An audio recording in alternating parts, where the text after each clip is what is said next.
السلام علیکم سامعین، خبر کا عنوان ہے طلباء کی دستار بندی۔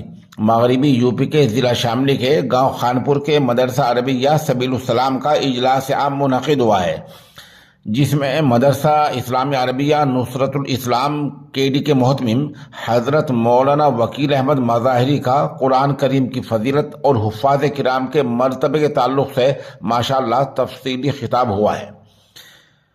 حضرت والا کے ہی دست مبارک سے طلباء کو دستار دی گئی اور انہی کی دعا پر یہ جلسہ پورا ہوا ہے۔ بتا دوں کہ اس مدرسے کے روح رواں اور محتمم حضرت مولانا عبدالحمید مفتاحی ہیں، جو ماشاءاللہ بہترین عالم دین ہونے کے ساتھ ساتھ عمدہ قاری بھی ہیں۔